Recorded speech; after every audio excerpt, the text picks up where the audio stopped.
We, in turn, have often accused your government of abetting subversion in other Latin American countries. Do you see any way out of this situation, any way to improve relations? Since Fidel Castro came to power in 1959,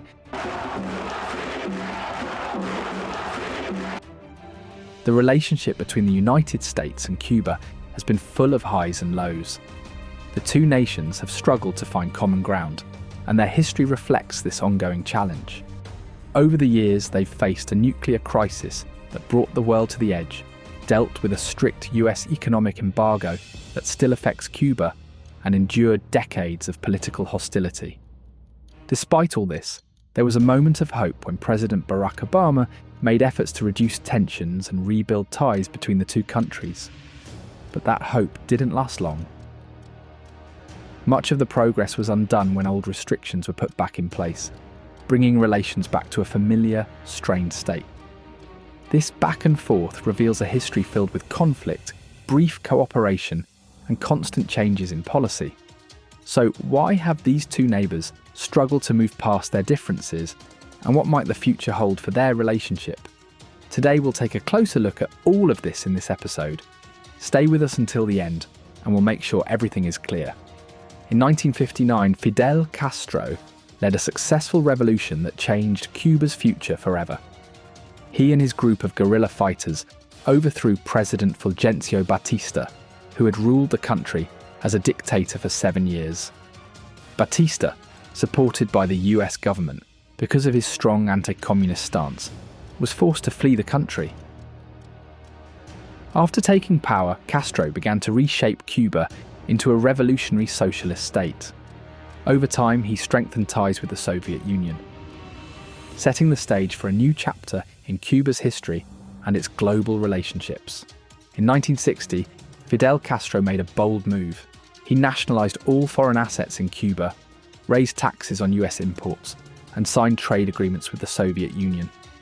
These actions didn't sit well with the US government, leading to a strong response from President Dwight D. Eisenhower. Eisenhower retaliated by reducing the amount of Cuban sugar the US would import, freezing Cuban assets held in the United States, and imposing a nearly complete trade embargo. To make things worse, the US also cut off diplomatic ties with Castro's government, pushing the two nations further apart.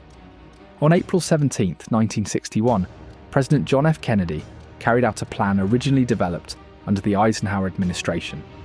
He sent a group of 1,400 Cuban exiles, trained and supported by the CIA, to try to overthrow Fidel Castro's government. However, things didn't go as planned. The Cuban military defeated the invaders in just 3 days, thanks to several mistakes that weakened the attack and exposed US involvement. Even though the invasion failed, the United States didn't back down. Over the following decades, US administrations continued to carry out secret operations against Cuba. During President Kennedy's administration, the United States imposed a full trade embargo on Cuba.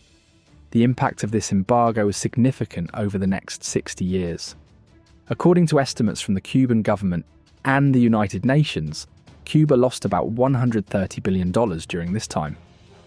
Things became worse when in October 1962, US spy satellites discovered Cuba had allowed the Soviet Union to build nuclear missile bases on the island.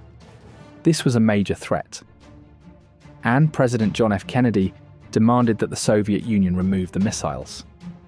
In response, Kennedy ordered a naval blockade around Cuba, starting a tense 13-day standoff.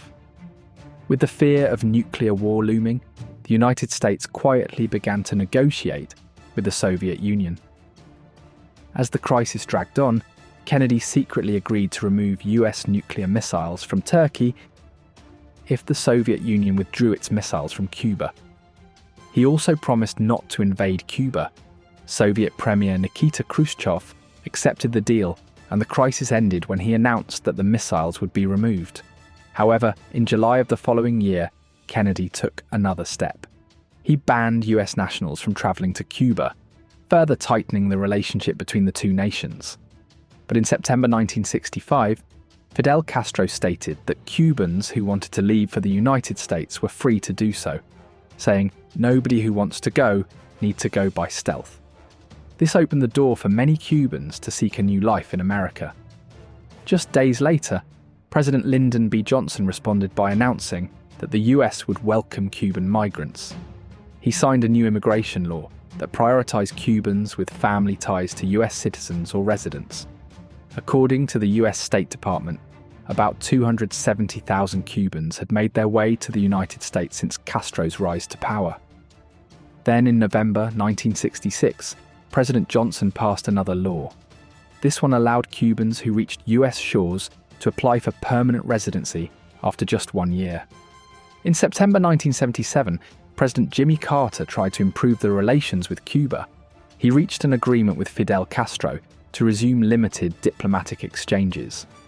This allowed officials from both countries to communicate more regularly. The United States opened an interests section at its former embassy in Havana, operating under the Swiss embassy, which had been managing US interests in Cuba since 1961. As part of the agreement, Cuba also opened an interests section in Washington, D.C., under the guidance of the Czechoslovakian embassy. While these actions brought a small sense of cooperation, tensions between the two countries remained. In 1980, Cuba faced increasing pressure, both from within and from the outside.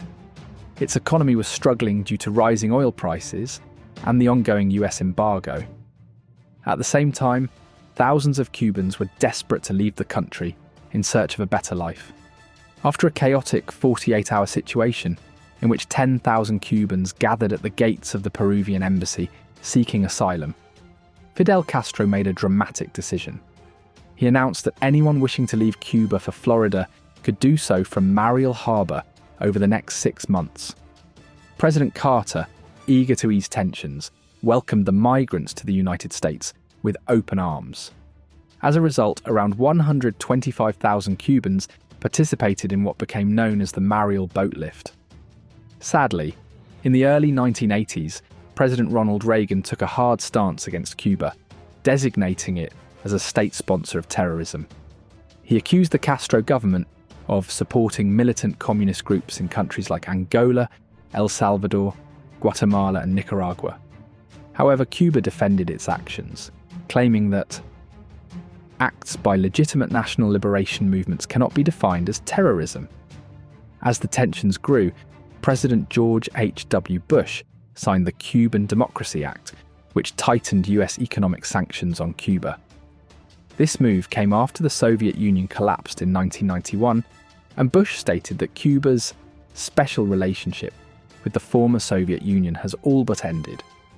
He also emphasized that the US would work to prevent any other government from helping the Cuban regime, which he called the cruelest of regimes.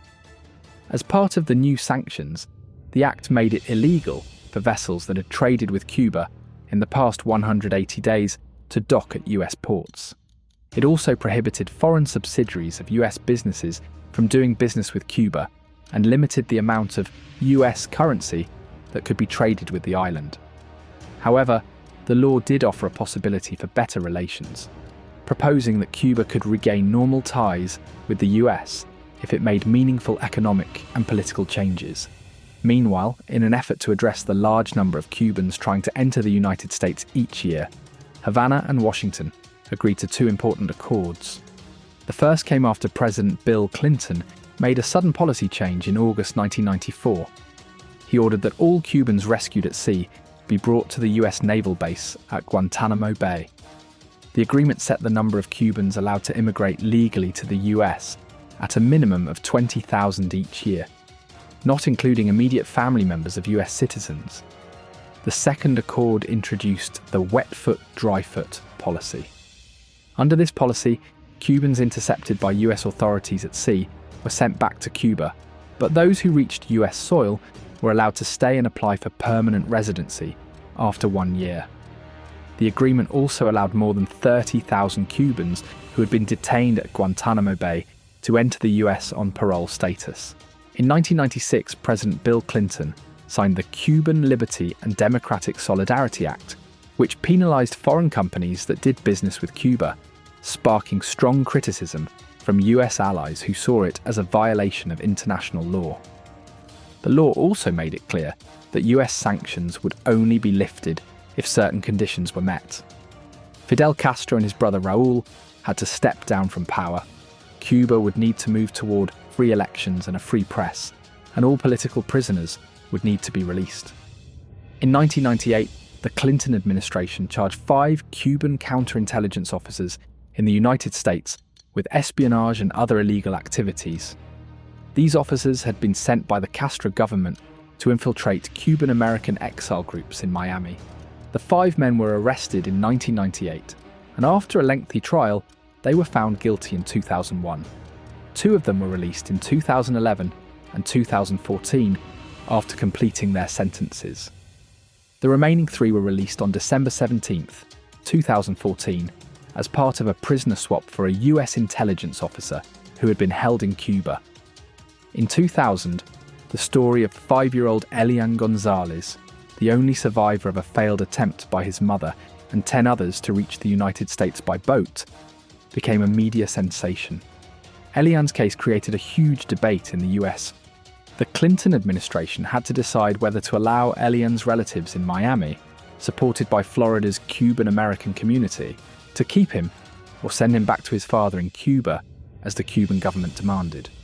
After a 7-month legal battle in US courts, a federal appellate court ruled that Elian's father had the right to make decisions for his son regarding immigration.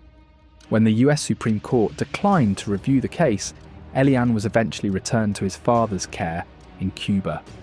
Around the same time, another shift was occurring in the region. In 2000, Venezuelan President Hugo Chavez signed an agreement with Fidel Castro that allowed Venezuela to send oil to Cuba at a steep discount. In exchange, Cuba would provide Venezuela with support in areas like education, healthcare, science, and technology. Chavez, who had aligned himself with Castro's anti-US stance, made a bold move shortly after taking office in February 1999. He announced a major overhaul of PDVSA, Venezuela's state-run oil company, which at the time was the largest foreign supplier of oil to the United States.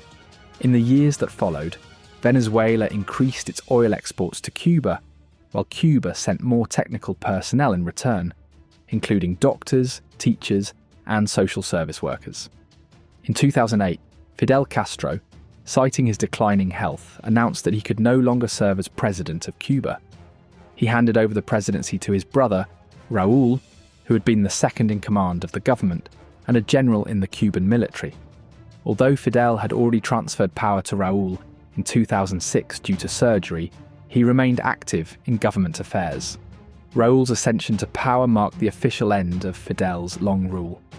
In response to Fidel's resignation, President George W. Bush called for Cuba to embrace democracy.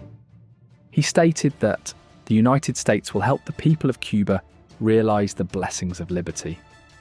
Meanwhile, during his 2008 presidential campaign, Barack Obama said that if Cuba began to make meaningful democratic changes, the United States should be ready to ease the long-standing embargo and take steps to normalize relations. True to his word once elected, President Obama began easing restrictions that had been tightened under his predecessor. One of his first moves was to allow Cuban Americans to send unlimited funds to their families in Cuba. Additionally, US citizens were given the green light to travel to Cuba for religious and educational purposes. This was seen as the most significant step toward normalizing US-Cuba relations in decades, although the trade embargo still remained in place. In 2009, Alan Gross, working for the US Agency for International Development, was arrested in Cuba for providing internet access to the Jewish community. In 2011, he was sentenced to 15 years in prison. In 2011, Cuba introduced economic reforms, allowing citizens to buy and sell property, increase bank lending, and pursue self-employment, signaling a shift toward market-friendly policies while maintaining its socialist foundation. Cuba also grew its global influence, hosting the CELAC summit in 2013 as an alternative to the US-backed OAS. Despite Cuba's OAS rights being restored, it refused to rejoin, criticizing the organization's history. In December 2014, Presidents Obama and Raul Castro announced the restoration of diplomatic ties following a deal to swap prisoners, including Alan Gross. After 18 months of secret talks, the US agreed to reopen its embassy in Havana, though many in Congress opposed lifting the embargo. In 2015, the US removed Cuba from its list of state sponsors of terrorism, a major step in normalizing relations. This came after President Obama met with Raul Castro, marking the first face-to-face meeting between US and Cuban leaders in over 50 years. Despite this progress, the US trade embargo remained in place, and the embassies in both countries reopened without ambassadors. In 2016, President Obama became the first sitting US president to visit Cuba in nearly 90 years. During his trip, he met with Raul Castro and dissidents, and the two nations agreed to resume commercial flights after over 50 years. The first flight took off in August, marking another milestone in the thawing of relations. After Fidel Castro's death, Cuba entered a period of mourning. Thousands gathered to honor him, while Cuban exiles in the US celebrated and called for change. President Obama expressed support for the Cuban people, offering the US as a partner in their future. However, in 2017, President Trump reinstated some restrictions on US travel to Cuba and business dealings with military-run entities, criticizing the Obama administration's policies. He stated that US sanctions would remain until Cuba made political reforms. This shift faced criticism from US businesses and Congress, but left some of Obama's policies, like direct flights and cruises, in place. In 2017, the US State Department pulled most of its staff from the embassy in Havana due to mysterious health issues, such as hearing loss and dizziness among diplomats. Cuba denied any wrongdoing, calling the accusations a pretext for the Trump administration's reversal of US-Cuba relations. In response, the US expelled 15 Cuban diplomats. In 2018, Cuba elected Miguel Díaz-Canel as president, marking the end of the Castro family's leadership. Though Raul Castro remained head of the Communist Party until 2021, the country faced major political and economic challenges. Meanwhile, the Trump administration shifted US policy, imposing sanctions on Cuba, including travel restrictions and legal actions against companies benefiting from seized properties. In 2020, the US added Cuba back to its list of state sponsors of terrorism, citing its support for Venezuela and harboring US fugitives. While some experts questioned the move, Cuba condemned it as political opportunism. These sanctions added pressure, but their impact was limited due to existing restrictions. In 2021, Díaz-Canel became the first secretary of the Communist Party, facing growing demands for reform and economic difficulties. Later that year, large protests erupted in Cuba over power shortages, inflation, and the COVID-19 crisis. The Cuban government cracked down on the protests, while President Biden imposed new sanctions. The Biden administration responded by easing some restrictions, including expanding flights, re-establishing family reunification programs, and lifting remittance caps. However, this shift sparked debate, with critics arguing it could strengthen the Cuban government. In 2022, the US sent over 100 Cuban nationals back to Cuba as part of an increased effort to control immigration.